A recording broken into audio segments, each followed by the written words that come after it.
antes. No sé si soy yo igual, ¿eh? Bueno, no sé si de alguno de los chicos, no sé si están, ¿me escuchan Profe, bien? Sí. se escucha, hasta ahora ¿cuánto lleva? ¿10, 15 minutos? Se escucha bien. Ah, bueno, entonces sigo, avísenme cualquier cosa, porque si no es hablar al divino botón. Avísenme y bueno, si se empieza a desdoblar la voz, porque también puede ser que también tengan ustedes algún problema en la conexión, fíjense después, o yo, obviamente antes era yo el problema, pero bueno, ahora creo que está. La verdad no lo puedo aseverar de que está solucionado porque está habiendo problemas con internet y bueno, esto es así. Así que avísenme cualquier cosa, yo sigo. Bueno, entonces la función principal es recepcionar toda la información sensitiva que viene del medio externo e interno del cuerpo y luego integrarla para poder analizarla y responder con un acto motor, ¿no? Hacer una respuesta, esa respuesta generalmente puede ser una respuesta motora, ¿no? Una motora voluntaria, esquelética, o una respuesta glandular también, ¿no? Puede ser un músculo liso de las glándulas endócrinas para liberar ciertas hormonas. Bueno, básicamente es una respuesta, pero esa respuesta a la que nos interesa a nosotros, la respuesta motora, voluntaria, ¿no? Entonces el sistema nervioso está compuesto por un sistema nervioso central. Ah, qué boludo, Omar. Un sistema nervioso central y un sistema nervioso periférico. El sistema nervioso central está compuesto por el cerebro, el diencéfalo, el mesencéfalo, la protuberancia anular, el bulbo raquídeo y el cerebelo, y la médula espinal, ¿no? Y a nivel periférico tenemos los nervios espinales y los pares craneales, que son los que van a salir del cráneo, ¿no? Hacia distintos órganos de los sentidos, como puede ser el ojo, el par craneal ocular, el olfatorio, que va al olfato, el auditivo, que va al oído, ¿no? Ahora vamos a ver y desde ahí dar la respuesta. Obviamente recibir estímulo e integrar esa respuesta. Y los ganglios obviamente asociados a él. Entonces básicamente nosotros tenemos un sistema nervioso central, ¿no? Que está formado por el tallo cerebral, el cerebro, el cerebelo por detrás, esto es anterior, esto es posterior, acá tenemos el cerebelo, acá tenemos el tallo cerebral, mesencéfalo, protuberancia, bulbo raquídeo, y la médula espinal, ¿no? Que es la parte más primitiva del sistema nervioso. Todo esto está conectado a través de nervios motores y sensitivos, que los sensitivos van a traer información desde el órgano hacia el sistema nervioso central, van a subir por vías determinadas por donde suben la información sensitiva, hasta el área que corresponde de cerebral para que se haga consciente, ¿no? Toda la información sensitiva se va a hacer consciente una vez que llegue a los centros superiores del sistema nervioso. Y obviamente se va a transferir a través de vías, que son vías sensitivas. Y también va a haber una respuesta motora que va a bajar desde la parte cortical hacia la médula, en el caso que estemos hablando de los nervios que van a inervar o de la parte que va a inervar al miembro superior, tronco y miembro inferior, o al tallo cerebral, en el caso que las vayan a inervar a los núcleos de los pares craneales, que van a salir hacia los músculos de la mímica de la cara, de la masticación, ¿no? O de algún otro efector desde lo que es cara y cuello. Entonces, básicamente, nosotros tenemos este circuito que podemos llegar a tener en cuenta, ¿no? Bueno, el sistema nervioso sigue como comando control de la fuerza. Nosotros decimos que el sistema nervioso periférico, formado por nervios craneales y espinales, es el encargado de recepcionar la información desde el medio interno y externo y transmitirla hacia el sistema nervioso central por medio de los nervios sensitivos, ¿no? Los nervios motores, a su vez, son los encargados de llevar información del sistema nervioso central hacia la periferia, que generalmente es hacia un músculo efector de movimiento. Acá tenemos la acción. nervio sensitivo, información, se concepciona en la médula, se responde nervio motor hacia la contracción muscular, ¿no? Un nervio lleva muchas fibras motoras, muchos axones que van a terminar inervando muchas fibras musculares y que van a dar la orden de contracción. Por eso siempre es importante, tenemos varios tipos de movimiento, igual los movimientos reflejos que se dan a nivel de la médula, no son los más primitivos, los movimientos voluntarios que nacen desde la corteza, y baja la información para mantener, para llevar a los músculos efectores, son los volitivos o conscientes, y los movimientos automáticos o asociados, ¿no? Que justamente son aquellos en los cuales se asocia un movimiento a otro. Por ejemplo, al movimiento, al complejo de la marcha, se le suma los movimientos asociados de los brazos. Entonces se denomina movimientos asociados. Entonces, de alguna manera, acá tenemos la integración entre lo sensitivo, que va desde el órgano, desde el receptor, hacia el sistema nervioso central. El sistema nervioso central concepciona, analiza y responde desde el nervio motor para la contracción muscular. Ahora, un nervio, como yo les decía, lleva muchas fibras axónicas, ¿no? Ustedes saben que la célula la célula nerviosa está formada por un cuerpo soma, muchas dendritas y una parte bien prolongada que se denomina axón. Estos axones viajan en un conjunto por la fibra, por el nervio, ¿no? El nervio es un conjunto de axones que viajan, o sea, miren, si ustedes observan acá, un nervio tiene la misma conformación parecida a un músculo. Si yo corto un nervio a la mitad, obviamente voy a tener varios fascículos. Dentro de esos fascículos van a correr axones, ¿ven? Este es el axón que corre, está cubierto por endoneuro, ¿no? Epineuro y perineuro, y vasos sanguíneos que inervan ese nervio.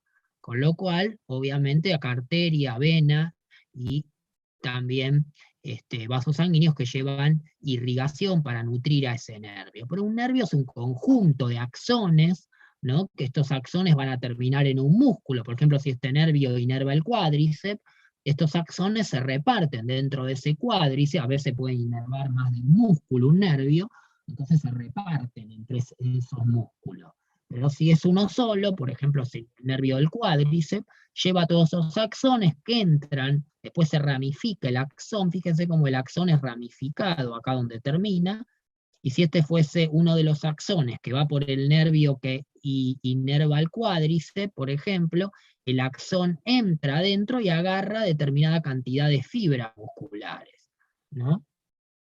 A esto se lo llama unidad motora, ¿no? La unión neuromuscular, pero la unidad motora, en cierta manera, es la motoneurona alfa y todas las fibras que inerva.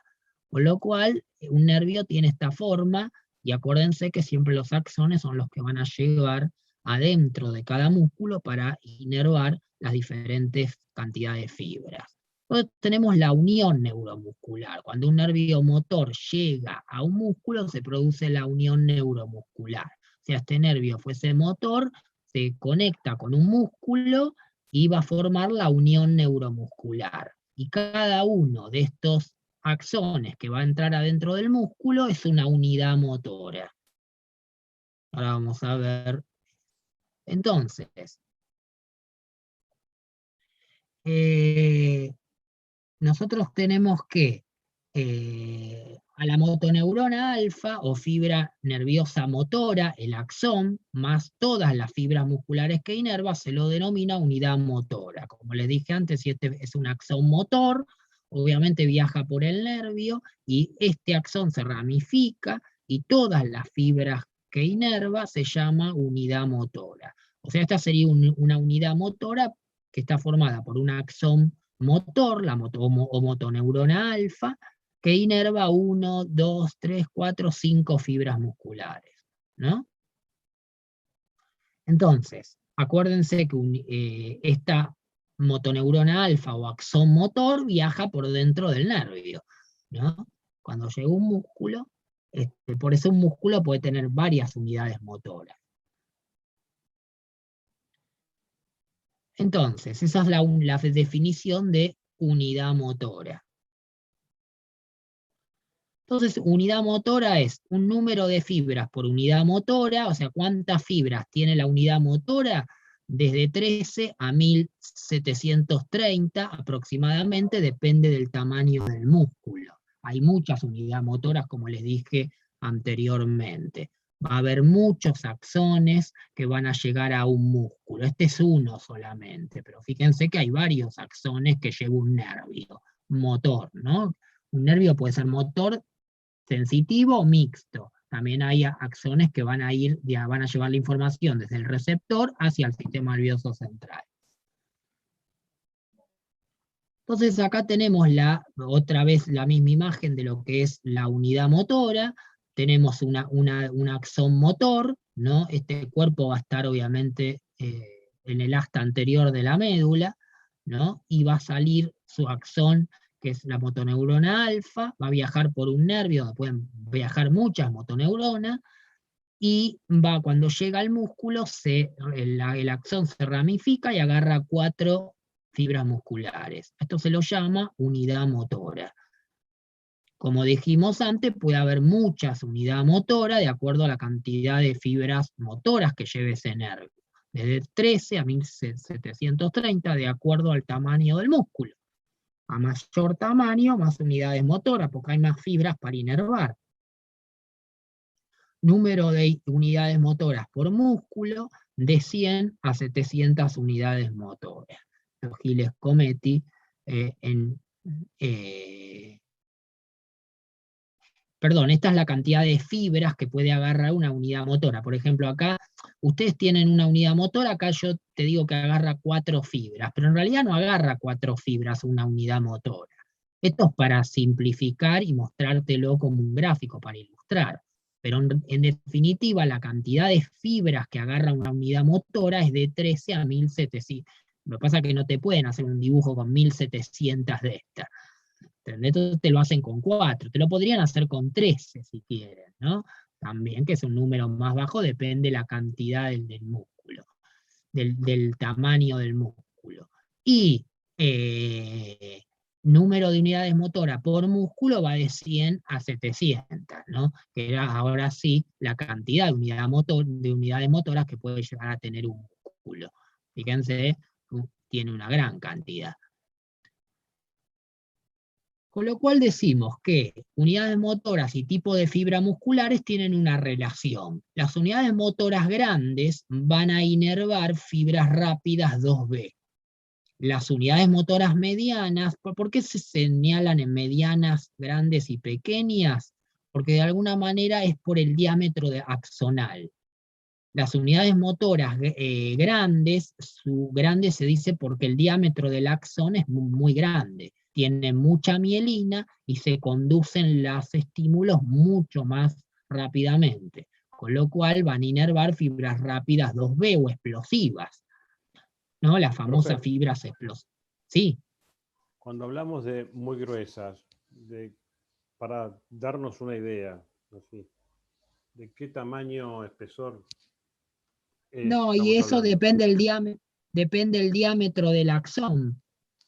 Por eso, no sé si acá cuando figura. hablamos de las rápidas, que son las fibras motoras más gruesas, me imagino que debe ser para las piernas, para los glúteos. Claro, no, depende, bueno, eso todo depende de la cantidad de fibras blancas que tenga el músculo. Y eso depende un poco de la genética, del tipo de entrenamiento que hagas durante un tiempo, o durante tu etapa de fases sensibles, digamos, ¿no? ¿A qué te dedicaste? Si hiciste un deporte, y si ese deporte tiene características explosivas o rápidas. Eso depende de la cantidad de fibras rápidas que vos tengas. Y de ahí vas a tener esa cantidad de unidades motoras grandes, ¿no? Tiene que ver también con eso, más que ¿Es observable en cuanto a la vista? No, en realidad hay que hacer una biopsia, así se podría observar si vos sos una persona a nivel del gesto motor, si sos una persona con predominancia hacia las actividades muy veloces, y obviamente sacás diferencia con otros. No, Obviamente. me refiero si es observable si uno lo pongo en la mesa y lo puedo llegar a ver, o es algo microscópico?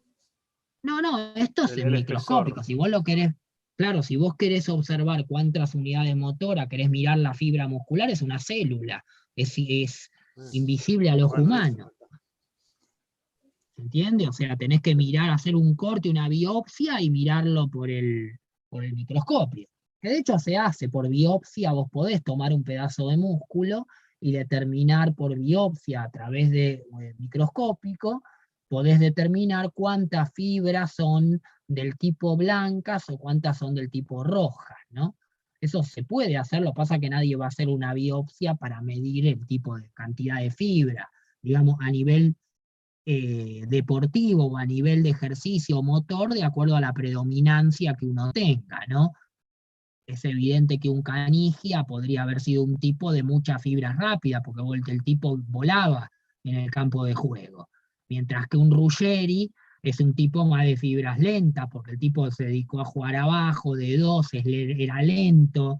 Si bien hacía sprint, no tenía la velocidad de Canigia, por ejemplo.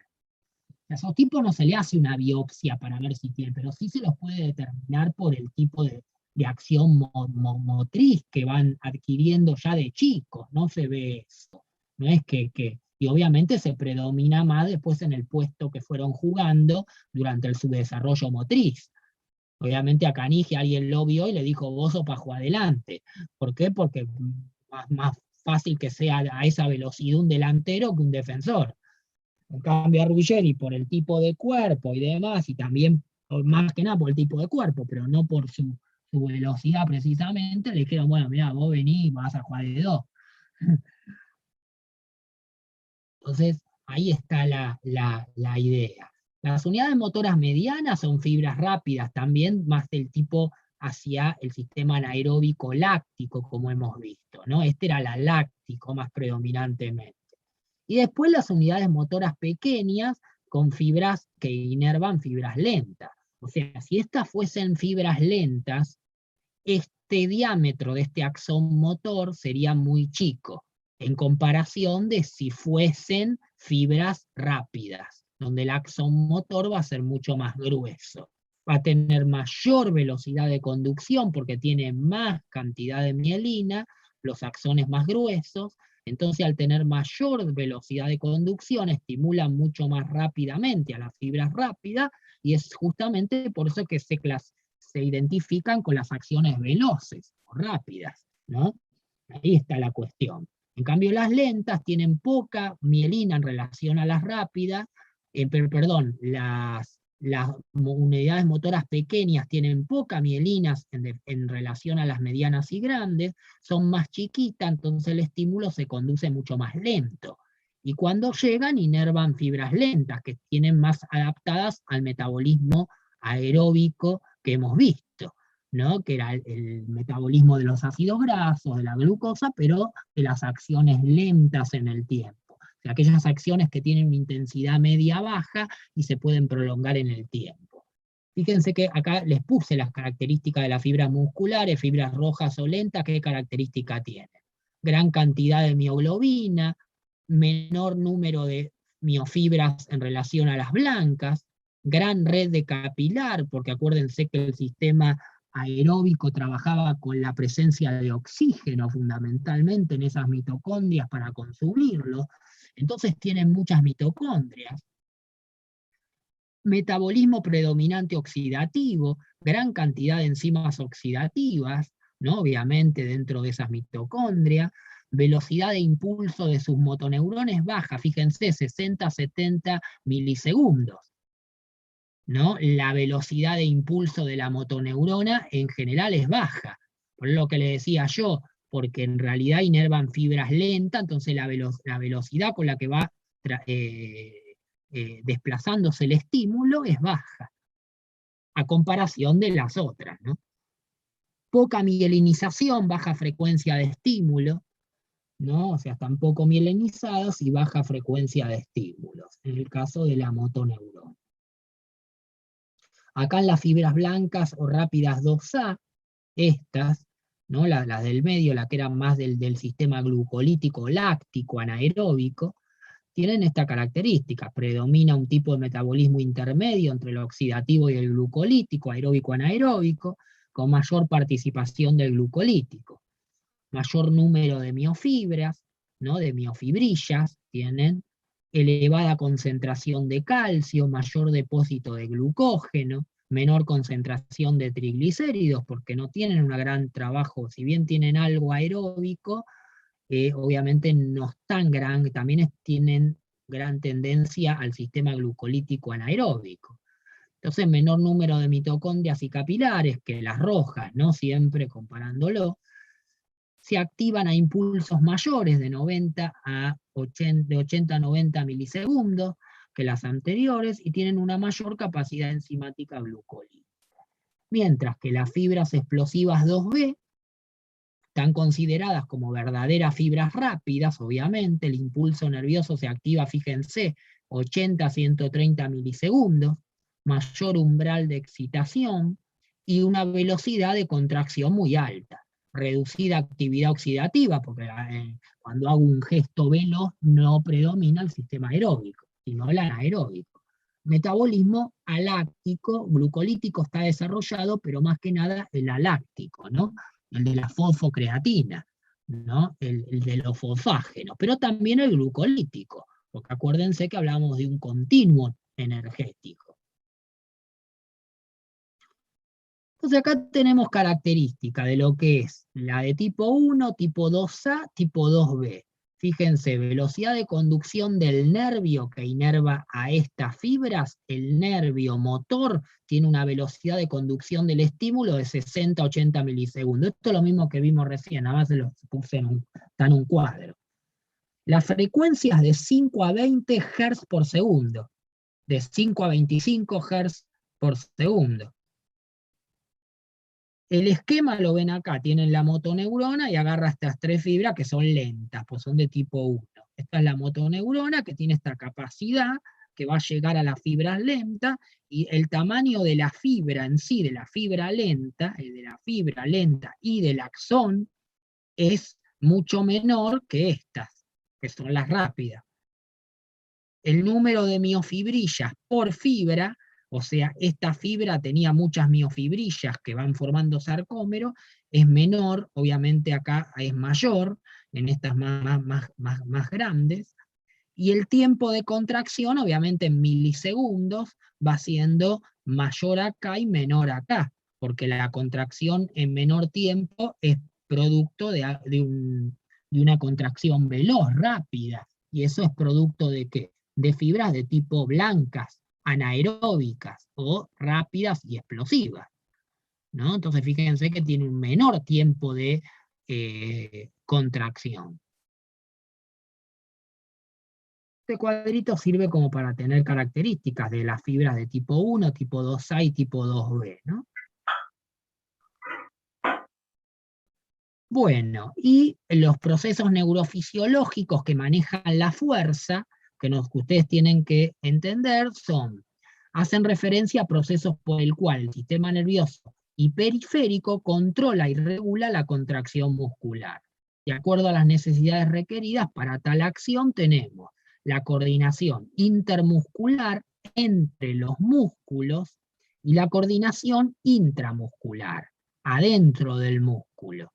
Esta coordinación intramuscular adentro del músculo está dado por la frecuencia de estímulos, ¿no? Los hertz que se envían por segundo, eso es la frecuencia de estímulo, fíjense que son diferentes para cada tipo de fibra y tipo de motoneurona. El reclutamiento de unidades motoras, o sea, cuántas unidades motoras reclute, acuérdense que había muchas unidades motoras por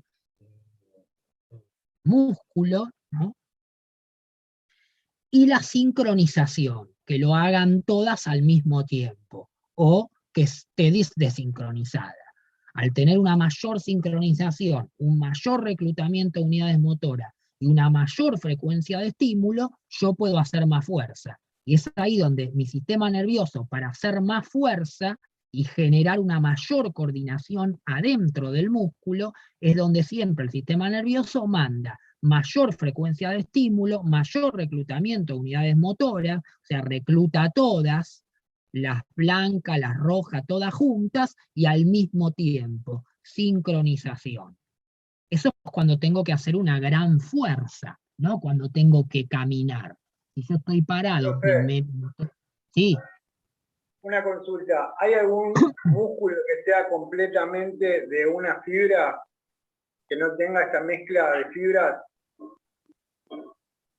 No, en realidad hay predominancia, los músculos tienen predominancia, de acuerdo a su función, los músculos tienden, para saber bien. Yo pensaba en el corazón, pero o sea, puede pasar una persona que tenga bradicardia súper entrenada de 40 pulsaciones hasta 200, o sea, pasa por todas las fibras, pero no sé. No, pregunto. el corazón es más, sí, el músculo, lo que pasa es que el músculo cardíaco, si bien es similar al músculo esquelético, es estriado, maneja mucho el sistema oxidativo, el músculo cardíaco, porque en realidad se contrae siempre. Inclusive a 200 pulsaciones. Sí, sí, igualmente o sea, no lo sí, porque sostiene por mucho tiempo. claro, ¿no? Y aparte que lo hace como una unidad, o sea, todas al mismo tiempo. Entonces, tiene la capacidad de poder utilizar esas fibras lentas en una frecuencia alta, que relativamente siempre tiene un límite. Pero ese porque el músculo cardíaco, aparte, es involuntario, no lo va a manejar tu voluntad. Pero hablando del músculo, esto que yo le estoy hablando acá tiene que ver con el músculo esquelético más que nada, ¿no? Donde si vos tenés que hacer una necesidad de hacer una mayor fuerza, como les dije antes, yo me paro de la silla y empiezo a caminar lento, o a caminar común, como caminan ustedes. La frecuencia de estímulo va a ser lenta, el reclutamiento de unidades motoras va a ser lento, y las fibras va a ser las lentas. Las unidades motoras que reclutes vas a hacer las pequeñas, que inervan fibras lentas. Ahora, si yo salgo de la silla, me paro y salgo en un sprint, la cosa cambia, ¿no? Las unidades motoras que recluto son las grandes, principalmente, ¿no? A veces todas, depende de mi capacidad de sincronización, y tiene que ver con las fibras rápidas, obviamente, porque estoy haciendo un sprint, ¿no? Entonces, eso tiene que ver el sistema nervioso en sí, la coordinación intramuscular. Bueno, ahora cuando volvamos les explico la inhibición recíproca, que en realidad tiene que ver con la coordinación intermuscular, entre los músculos, ¿no? Que también es importante. Bueno, esperen que dejo de acá y ahora vuelvo en la que viene. Recording.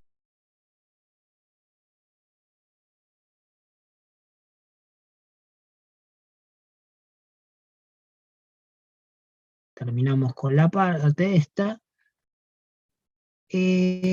A ver, siempre hay una relación que ustedes tienen que ver. A ver. Entonces, la frecuencia de estímulo, el reclutamiento de unidades motoras y la sincronización, el reclutamiento de unidades motoras acá se puede dar de forma progresiva. O sea, yo puedo reclutar unidades motoras, primero, por ejemplo, suponete que voy a volver a este cuadro. Empiezo con, me paro de la silla y empiezo a caminar, ¿no?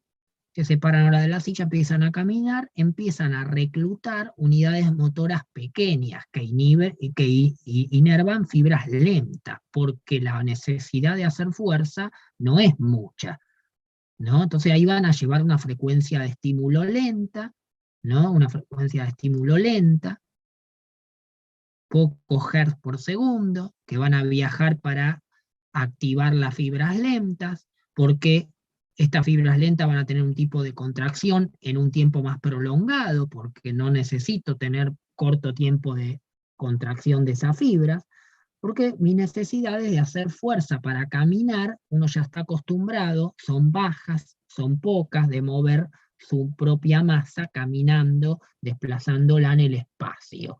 Ahora, ahí estoy reclutando entonces unidades motoras pequeñas con todas las características de las fibras lentas. Si yo empiezo a trotar y cada vez empiezo a aumentar la velocidad con la que estoy trotando, a esa reclutamiento de unidades motoras pequeñas, le agrego el reclutamiento de unidades motoras medianas. Y si en algún punto me largo al sprint de máxima velocidad, estoy reclutando, además de estas dos, estas unidades motoras grandes. A eso se lo llama reclutamiento progresivo en el tiempo, de acuerdo a cómo va aumentando las necesidades de hacer fuerza y de reclutar cada vez más unidades motoras con sus fibras musculares correspondientes, ¿entiende? Entonces es progresivo. Ahora, cuando yo necesito, por ejemplo, hacer mucha fuerza, y esto hablando ya de movilizar una masa mucho más elevada que mi propio cuerpo, ¿no? O sea, cuando yo estoy trabajando, por ejemplo, en un levantamiento olímpico de pesa, que estoy levantándolo entre el 85 y el 90, 95, 100% de mi una RM en una sola repetición, yo lo que necesito es reclutar todas juntas, y eso se lo llama reclutamiento balístico. En un lanzamiento, también en una técnica deportiva potente, en un golpe, los reclutamientos esos son balísticos. Ahora, el problema es que en ese reclutamiento balístico yo pueda llamar reclutar a todas juntas, o quizás también pueda reclutar a estas únicamente, a las grandes o a las fibras explosivas. Y ahí hay una diferencia, porque que yo en un lanzamiento reclute a todas, no es lo mismo que en un lanzamiento reclute solamente las unidades motoras grandes. Entonces la pregunta sería, ¿cómo hago para que yo en un lanzamiento, que tengo que hacer mucha fuerza en menor tiempo, pueda reclutar todas las unidades motoras? Bueno, eso lo voy a lograr entrenando la fuerza máxima, o entrenando la fuerza con carga cercana del 85 al 80, 85, 90, 95 de mi una RM. Por eso la necesidad muchas veces de entrenar la fuerza con sobrecargas elevadas, obviamente con todo un proceso progresivo, con enseñanza de técnica y demás, pero la necesidad de en algún momento levantar peso, por decirlo de alguna manera, bien, con calidad, pero levantar peso. Eso te da un beneficio que no te va a dar no entrenar esa manifestación o esa área de fuerza, que es la de poder reclutar todas las unidades motoras de forma sincronizada, por ejemplo, después en un lanzamiento de una pelota de handball que pesa gramos, o en una técnica de pegarle a la pelota de tenis, o pegarle a la pelota de fútbol, donde yo hago un gesto potente y soy muy fuerte porque recluto todas. Y encima lo hago en el menor tiempo posible, ¿no? A eso se llama sincronización. Por eso la sincronización de unidades motoras se trabaja levantando cargas pesadas. El reflejo de inhibición recíproca, que maneja la coordinación entre los músculos, es el más primitivo que mejora la fuerza como proceso neuromuscular. ¿Por qué? Porque es aquel que se basa en el reflejo de inhibición recíproca. El reflejo de inhibición recíproca es básicamente, si yo tengo que contraer el cuádriceps, ¿no? Fíjense esto. Yo estoy generando un estímulo donde le estoy pegando en el tendón rotuliano con un martillo acá a la persona, ¿no? Este reflejo va a desencadenar la contracción del músculo cuádriceps extendiendo la pierna, ¿no? Yo le pego al tendón, esto es transmitido por vía sensitiva hacia el asta posterior de la médula, ¿no? Y acá cuando entra la motoneurona, el nervio sensitivo, la fibra sensitiva que sale del uso neuromuscular y también del órgano tendinoso de Golgi, cuando le pego acá al tendón, en realidad más que nada del uso neuromuscular va a salir información sensitiva, ¿no? Cuando llega al asta posterior de la médula tiene dos caminos. Uno es a través de esta neurona que hace sinapsis, que corresponde a la misma fibra en celeste sensitiva, que hace sinapsis con la motoneurona alfa que inerva al cuádriceps, para que el cuádriceps se contraiga y extienda la rodilla. Pero si se fijan acá en verde, encontramos lo que se llama interneurona. Las interneuronas hacen que también esta fibra sensitiva haga sinapsis con la interneurona, y la interneurona que está en verde inhiba a la motoneurona alfa, pero no del cuádriceps, del isquiotibial, del músculo antagonista, y lo inhiba, lo relaje. Entonces, para que el cuádriceps se contraiga, yo necesito relajar el isquio. Entonces, por eso tengo esta acción refleja de inhibición. A esta inhibición de las interneuronas en verde, que ustedes ven acá, se la llama, a este fenómeno reflejo, se lo llama inhibición recíproca. La contracción de un conjunto de músculos se acompaña de la inhibición de sus músculos antagonistas. Función opuesta, o sea, la contracción de los extensores de la rodilla se acompaña de la inhibición de los flexores de rodilla, que son los isquiotibiales y el popliteo, ¿no? Con lo cual, ¿por qué se relajan? Por este reflejo de inhibición recíproca, a través de estas interneuronas que inhiben a la motoneurona alfa del músculo antagonista, en este caso el isquiotibial. ¿Se entiende? Entonces, acá yo tengo este fenómeno que se llama, este fenómeno es el que explica por cuál cuando yo contraigo un agonista o un protagonista se inhibe su antagonista. Y eso permite una cierta coordinación entre los músculos. O sea, yo puedo entrenar este circuito. Sí, no es que el circuito se haga más fuerte. El circuito se hace mucho más a pesar de, porque por más que sea un reflejo y no esté regulado por la voluntad, las vías motoras que vienen de los centros superiores del cerebro también hacen sinapsis acá y regulan este reflejo. Entonces, con el entrenamiento voluntario yo mejoro el mecanismo reflejo también. Entonces voy a mejorar la coordinación que tengo de los movimientos a través de aceitar este reflejo, por decirlo de alguna manera. Entonces, cuando uno empieza a jugar de chico y demás, sin tener un entrenamiento sistémico del entrenamiento de fuerza, mejora su fuerza por mejorar estos mecanismos neuromusculares de inhibición recíproca y otros, ¿no? Como el reflejo miotático inverso, bueno, todos esos mecanismos neuromusculares reflejos se coordinan también a nivel superior, y eso hace que yo pueda mejorar mi acto motor voluntario, ¿no? Como puede ser correr, patear, marchar, hacer un acto motor, un patrón motor voluntario. Profe. Sí. Consulta, ¿la paradoja de Lombard entraría acá o no tiene nada que ver? No, eso no, en realidad la paradoja Lombard no tiene nada que ver con eso, tiene que ver con la distancia de palancas que hay entre los músculos.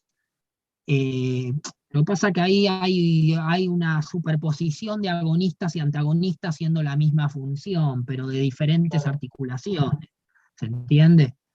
Sí, como pero tiene, claro, como flexor y extensor, ahí con el recto anterior del cuádriceps, a nivel del isquio, también ahí tenés la paradoja de Lombard, que vos trabajás, cuando vos haces una sentadilla, por ejemplo, y vas a la triple extensión, se extiende la rodilla y también se extiende la cadera. Como extensor de rodilla tenés al recto anterior del cuádriceps y los bastos. Y como extensor de cadera tenés al isquiotibial, precisamente al bíceps crural y los semimembranoso y semitendinoso. Con lo cual, los dos, ahí serían dos antagonistas de la rodilla que son agonistas porque los isquiotibiales extienden la cadera. ¿Se entiende? Entonces, eso se llama paradoja de Lombard. Pero bueno, eso tiene que ver con los puntos de origen e inserción más cercanos para movilizar ambas articulaciones, ¿no? Perfecto, gracias. Bueno, no era nada. Entonces, frecuencia de estímulo, a mayor necesidad de fuerza, mayor frecuencia de estímulo. ¿Está? A menor necesidad de fuerza, menor frecuencia de estímulo. Obviamente fuerza es igual a masa por aceleración, ¿no? Desde la física. Entonces, reclutamiento de unidades motoras es el estímulo que viaja por el sistema nervioso a una determinada frecuencia, como vimos antes, recluta o estimula una determinada cantidad de fibras musculares, y según sea su magnitud, será el tipo de fibra a tensionar. Obviamente es todo lo que hablábamos antes. Entonces, frecuencia de estímulo baja, reclutamiento de fibras lentas, o sea, salgo a caminar. Frecuencia de estímulo media, reclutamiento de fibras blancas 2A, empiezo a correr. Frecuencia de estímulo alta, reclutamiento de fibras blancas 2B, hago un sprint.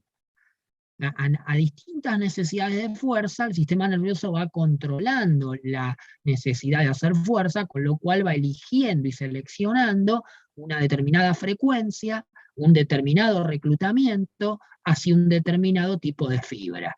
¿Se entiende? Esa es la idea que tiene que quedar. Y esto también tiene que ver con la masa, por eso la fuerza acá les puse masa por aceleración. Obviamente, al necesitar hacer fuerza para desplazar una masa grande, voy a necesitar una gran aceleración. Ahora, para hacer una masa más chica, por ahí necesite menos fuerza y más aceleración. Esto todo depende de lo que yo quiera ganar, ¿no? A veces a una masa menor yo le puedo agregar, aplicar una aceleración mayor, mientras que una masa mayor le aplico una menor aceleración, porque tengo una mayor masa para desplazar.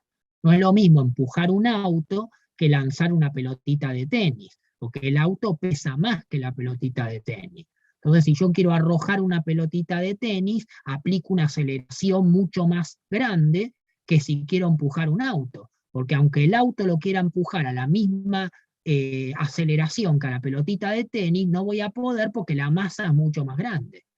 Entonces la fuerza que tengo que hacer va a ser mayor, pero la aceleración es menor para empujar el auto. En cambio, la fuerza quizás para lanzar la pelotita de tenis va a ser máxima, pero como la masa es muy baja, la voy a poder acelerar más. Ese es el sentido de entender la fórmula masa por aceleración, ¿no?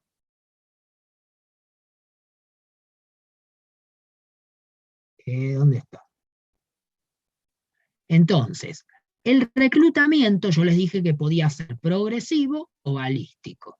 Cuando es progresivo, el reclutamiento es aquel en que el sistema nervioso recluta de manera progresiva las fibras musculares de acuerdo a la necesidad de hacer fuerza, como les pusimos el ejemplo de salir a caminar, empezar a correr y después hacer un sprint. Y en el balístico vos tenés que hacer un reclutamiento en el cual las necesidades de hacer fuerza son muy altas, y el sistema nervioso recluta fibras blancas del tipo 2B principalmente. Pero la idea es poder trabajar, ahora lo vamos a ver en las filminas anteriores, que en el reclutamiento balístico yo tengo estas posibilidades. A mucha fuerza, masas altas, menor aceleración. Esto ya lo explicamos. A mucha fuerza, masas bajas, mayor aceleración. La pelotita de tenis, mucha fuerza, masa baja, mayor aceleración. El auto, mucha fuerza, masa alta, menor aceleración. En el caso de A, el beneficio será sobre el sistema nervioso adaptándolo para que reclute. O sea, en este caso, donde la masa es alta, en el caso del auto, como yo hago mucha fuerza, y al hacer mucha fuerza, el beneficio que tengo sobre el sistema nervioso central es reclutar todas las unidades motoras juntas, blancas y rojas. En cambio, cuando la masa es baja, aunque yo haga mucha fuerza, el reclutamiento que puedo llegar a lograr puede ser de simplemente fibras del tipo explosivas, nada más, y no las lentas y rápidas. Por eso tengo que, antes de aplicar mucha fuerza en masas bajas, me conviene entrenar aplicando mucha fuerza en masas altas, para ganar el reclutamiento completo de las unidades motoras. Y después voy a generar mucha fuerza a masas bajas, ¿no? Esto es, entrenar la fuerza máxima antes que la potencia. Y la potencia, vas a aplicar mucha fuerza a una masa baja, como puede ser una pelota de tenis, una pelota de handball o una pelota de fútbol. Entonces de acá surge la necesidad de entrenar la fuerza máxima en atletas que no aplican fuerza contra masas elevadas, como puede ser una pelota de handball, de fútbol o de tenis. Pero necesitan reclutar todas las unidades motoras, por eso trabajan la fuerza máxima. ¿No? Esa sería la idea de esto, el reclutamiento balístico.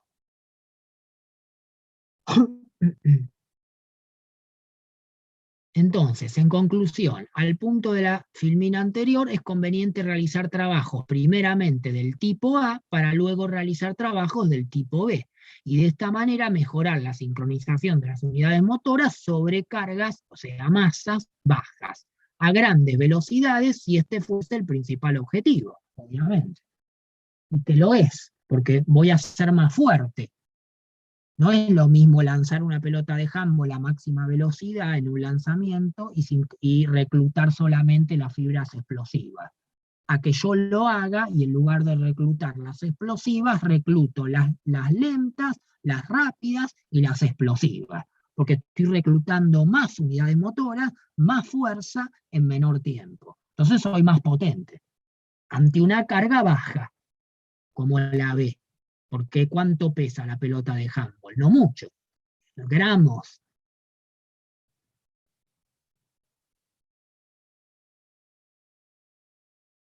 Bueno,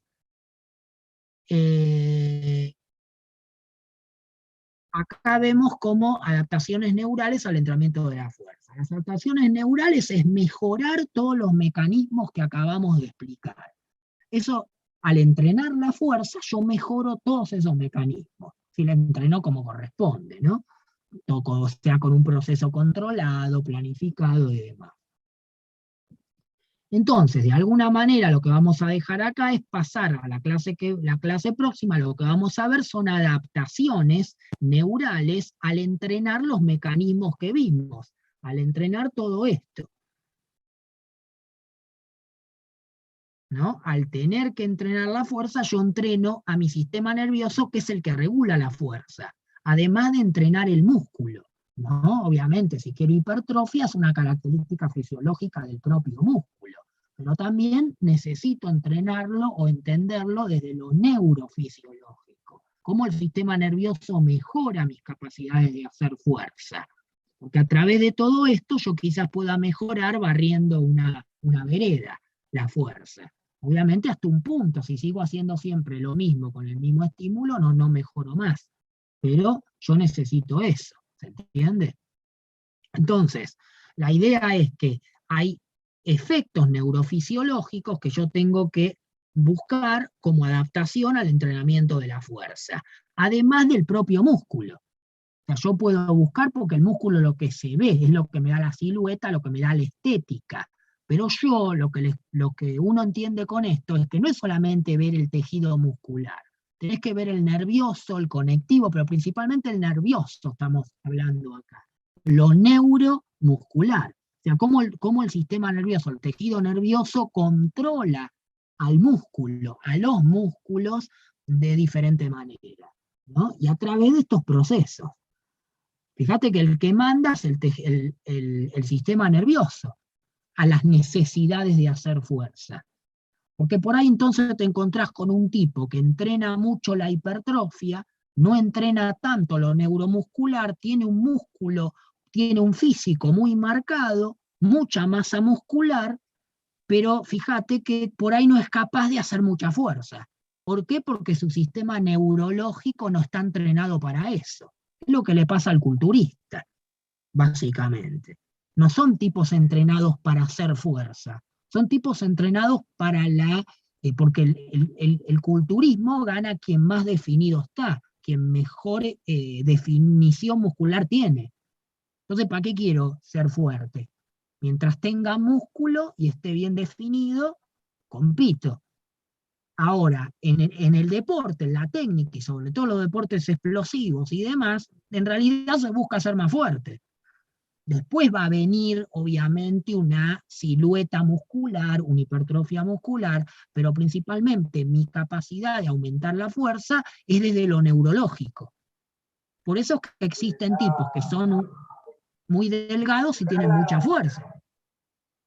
Claro, por ejemplo en halterofilia, lo que está desarrollando es la sincronización y el reclutamiento.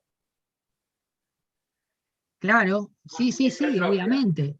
Claro, exactamente, porque necesitas hacer mucha fuerza, obviamente en el menor tiempo, porque de eso se trata levantar esa carga. En el menor tiempo con la mejor técnica. Igualmente en la halterofilia es mucha técnica. Claro, pero por eso digo. Donde se busca... Sí, pero eso ya es cognitivo, la técnica es cognitivo, pero hablando desde el sistema nervioso, sí, se trata de sincronizar y coordinar en el menor tiempo posible. Claro, por eso en el otro vos necesitas estar definido. Claro, estar definido, entonces vas a tener un periodo de volumen, otro de marcación, y bueno, se busca ir sobre lo metabólico muscular, más que nada. En cambio, en el entrenamiento deportivo, vos buscas ir sobre lo neuromuscular. Esto no quiere decir que un culturista no pueda hacer entrenamientos neuromusculares, por ahí los hace. De hecho, hay muchos de estos tipos que antes se decía Patovica, que además dejaron, o sea, no es que dejaron, empezaron a combinar sus entrenamientos hacia la hipertrofia con entrenamientos neuromusculares. Entonces por ahí se anotan en boxeo, en kickboxing, donde el entrenamiento va hacia ese punto. Pero bueno, obviamente porque alguien le dijo, mira, si querés ser más fuerte tenés que empezar a utilizar la cabeza para hacer fuerza. Y la técnica, ¿no? Obviamente. Pero la cabeza también. Por eso hay tipos muy delgados que pueden ser muy fuertes. ¿No? Esto porque obviamente tienen una gran capacidad, la cabeza también se entrena en la fuerza, porque el sistema nervioso es el que manda.